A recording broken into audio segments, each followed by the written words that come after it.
His people,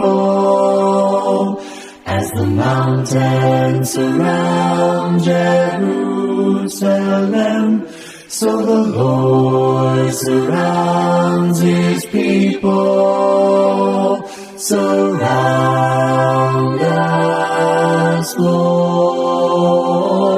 Surround us, O Lord. We need to be in your presence. Surround us, Lord. As the mountains surround Jerusalem, so the Lord surrounds His people.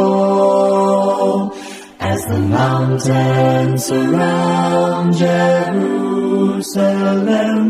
so the Lord surrounds His people. Surround us, Lord. Surround us, O Lord. We need to be in your presence.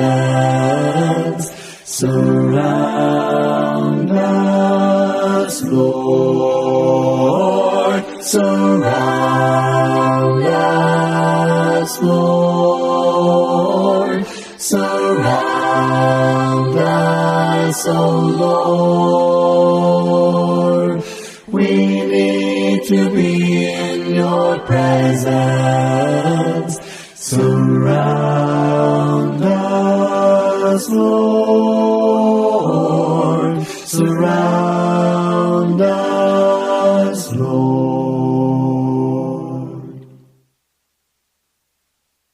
Amazing grace, how sweet the sound that saved a wretch like me. I once was lost, but now I'm found, was blind, but now I see. 'Twas grace that taught my heart to fear, and grace my fears relieved. How precious did that grace appear, the hour I first believed. My chains are gone, I've been set free. My God, my Savior, has ransomed me. And like a flood, His mercy reigns, unending love, amazing grace. Through many dangers, toils, and snares, I have already come. 'Tis grace hath brought me safe thus far, and grace will lead me home. When we've been there 10,000 years, bright shining as the sun, we've no less days to sing God's praise than when we first begun. My chains are gone, I've been set free. My God, my Savior, has ransomed me.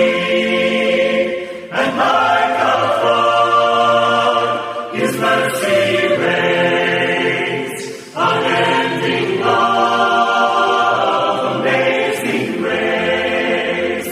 My chains are gone, I've been set free. My God, my Savior, has ransomed me. And like a flood, His mercy reigns, unending love.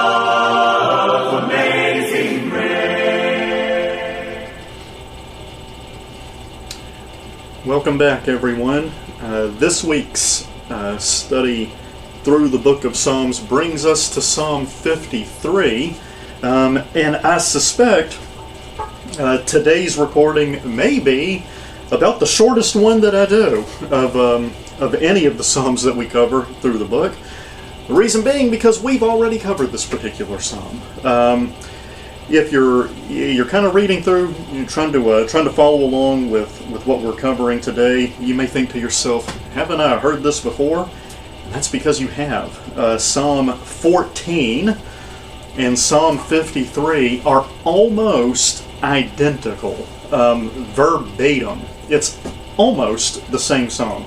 There are some minor differences that we'll touch on, and there's one really big difference that we'll touch upon, but by and large, I don't have a whole lot to say today because we kind of talked through the ideas and the content itself when we covered Psalm 14, and again, it's mostly the same, and I want to go back and rehash all of that. In fact, in the JPS Tanakh version that I sometimes refer to for the notes, it literally says, this is the Eloistic Psalter's version of Psalm 14. See annotations there. Okay, so it's again practically the same. Now, as we've already mentioned, we've used that term before. There's a collection here amongst this section of Psalms. It's not entirely together. You have bits and pieces here and there, but the Eloist Psalter, as it is known, and again, the reason it's called that is because the authors of these Psalms tend to use Elohim for God rather than the Tetragrammaton, Yahweh or Jehovah, as it's transliterated into English. And in fact, that's one of the two differences between 14 and 53. In Psalm 14, you will see the Lord, all caps, capital Lord. For example, verse 2, the Lord looked down from heaven upon the children of men. Here in Psalm 53, too, it's God looked down from heaven upon the children of men.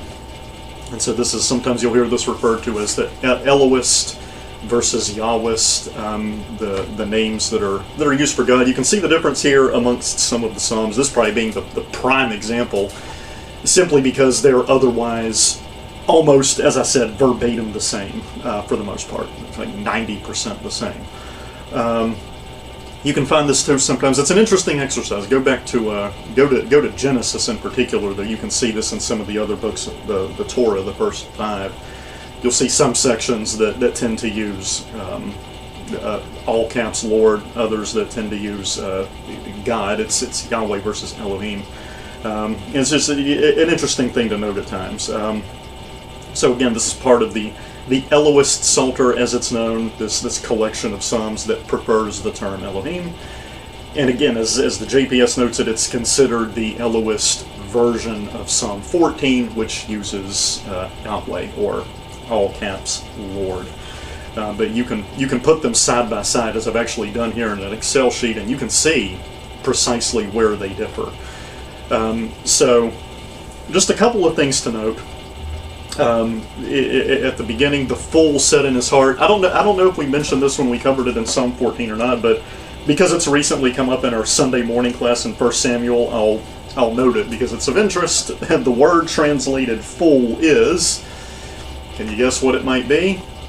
Thinking through what we've recently been talking about in our Samuel class, the word translated "fool" is Nabal. Go figure. It fits perfectly, does it not? Another thing worth noting, given the superscription of these two Psalms, as we mentioned before, sometimes you see these notes in the superscription, for the leader, on Mahalath, on Mashil of David. It's generally considered instructions to those in the temple who would be singing or who would be playing instrumental accompaniment to these psalms, and it's a musical note regarding how it's to be executed. So likely different tunes for Psalm 14 versus Psalm 53. Personally, I know absolutely nothing about that, and as I've told you before, sometimes some of these words that are used in that sense in the superscription, no one really knows exactly what they mean. It's been lost to time. Well, that's always the case, but for some of them it is. And sometimes it's the best guess as to what some of these terms was meant to convey, over 2,000 years ago when it was originally written. Okay, so the Elohist version of Psalm 14, quoted by Paul in Romans 3. I'm not entirely. I tried to ascertain which one specifically he quotes from in Romans 3, whether it's 14 or 53. I can't tell. Because I don't, so far as I could tell, the piece that he quotes doesn't have one of these giveaways that would indicate which one it is. I've always heard that he quotes from Psalm 14, so that's probably what I'll continue to say. It's possible it could be Psalm 53. Again, they're the same. So as I mentioned, two big differences. One is the term used for God, whether it's Yahweh or Elohim. And the other big difference is in verses 5 and 6 in Psalm 14. It's verse 5 in Psalm 53, because they're broken up a bit differently. And it's a huge difference, actually. It completely changes the meaning of the thought. So Psalm 14 reads, "There were they in great fear," and you can read volumes on who they refers to, if this is the Israelites, or if this is their enemies. I'm inclined to think it's their enemies, especially based upon how Psalm 53 puts it, but there are different thoughts out there amongst scholars and commentators over who these people in fear are. But they were in great fear, for God. This is Psalm 14. "For God is in the generation of the righteous. Ye have shamed the counsel of the poor, because the Lord is his refuge." And then after that, it's the same as 53, except for, again, the word used for God. And then in Psalm 53, verse 5, it goes, "They were in great fear." Again, the same as 14, but then it changes substantially. "Where no fear was. For God hath scattered the bones of him that encampeth against thee. Thou hast put them to shame, because God hath despised them." So, totally different. In verse 14, it's about the deliverance of the righteous, and it's addressed to the wicked, right? So in both of them, you have the second person used, you, right? So in Psalm 14, it's ye. In Psalm 53, it's thou. But just as there's the question, who are they who were in great fear? You might also ask, well, who is the ye or the thou? But Psalm 14, it certainly seems to be talking about God delivering the righteous, and it's addressed to the wicked, right? So God delivers the righteous; He's in the generation of the righteous. Ye have shamed the counsel of the poor, because the Lord is His refuge, right? So God is going to deliver the righteous. You have done wrong by them. Because God is the refuge of the poor. Now Psalm 53, on the other hand, is about the punishment of the wicked. And it seems to be addressed to the righteous, right? So it's almost the polar opposite of what you find in 14. And if not the righteous, at least God's people in a general sense. But again, other than that, it's the same. Right, so for the most part, the first 4 verses are the same. The last verse is the same. It's that little bit at the end where you have the difference in the two. Is it God delivering the righteous and addressing the wicked, or is it God punishing the wicked and addressing the righteous? It depends on which one you read. But as we said back when we covered 14, the overall context, based on the end of the verse, seems to be God dealing with His people, because there's a specific mention of the captivity and the salvation of Israel. So that would seem to be, the context of it. Although, again, there are a million different viewpoints about that.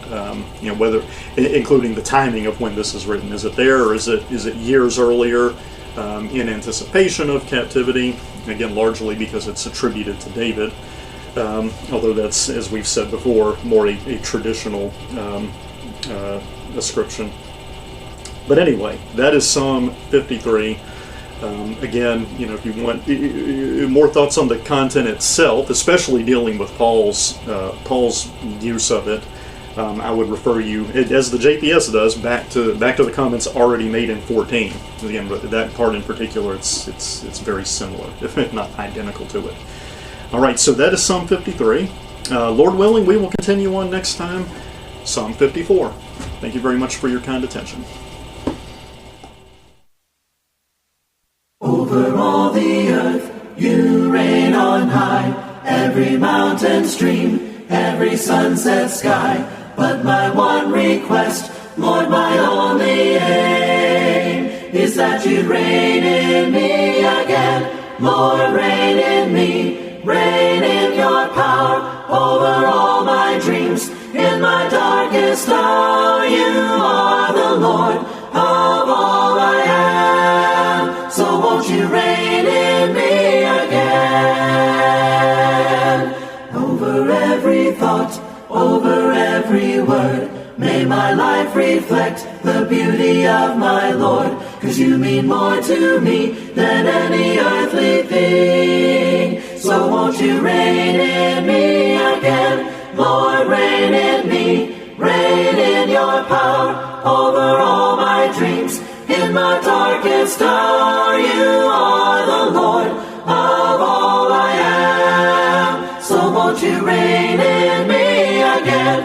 Lord, reign in me, reign in your power, over all my dreams. In my darkest hour, you are the Lord of all I am. So won't you reign in me again? You are the Lord of all I am. So won't you reign in me again?